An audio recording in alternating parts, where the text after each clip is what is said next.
งี้ใช่แล้วไปโชว์ขนมกราวแล้วให้นี่คนโกcái số plus គ្រប់គ្នាដោយសារតែវាប៉ុនគ្នាវាកើតប្រដាក់គ្នាអញ្ចឹងទៅហើយនេះយកទៅមកដុតភ្លើងទេមុងថ្មីខាងក្រោមក៏ស្អាតអត់មានច្រមមានភក់ទេស្អាតសាប់ខាងក្រោមស្អាតទាំងអស់ដុតភ្លើងវាឲ្យសិននេះដុតភ្លើងវាភ្លើងចេះទៅភ្លើងនេះជួយកាត់បន្ថយមូសដែរហើយនេះតាក់ត្រង់ក្នុងទៅមានច្បើងមកពីស៊ីឆ្មាវក៏វាស៊ីមិនឆ្អែតទៅក៏វាអាចមានច្បើងនៅក្នុងហ្នឹងអញ្ចឹងណាសម្រាប់ខ្ញុំនៅប្រើរបៀបចាស់បុរាណទេគឺយើងដាក់បកគោលរៀបច្បើងទុកអញ្ចឹងទៅមាន4បកគោលសម្រាប់គោផ្ទះខ្ញុំហើយអ្នកខ្លះទៅគេមូតាមរបៀបសម័យថ្មីណាគេមូដុំអញ្ចឹងទៅតែភាគច្រើនតែមូទេកម្រមានណាឃើញដាក់ដុំភ្នុកច្បើងដូចផ្ទះខ្ញុំណាព្រោះយើងនៅដាក់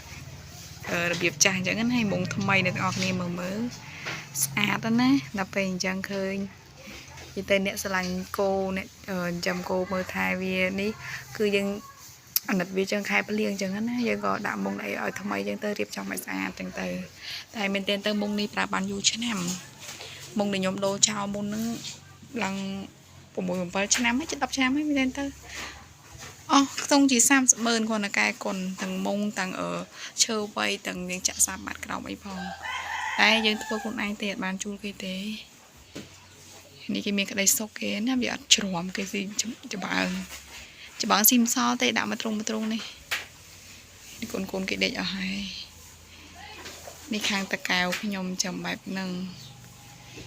មើលថែគោមែនតើ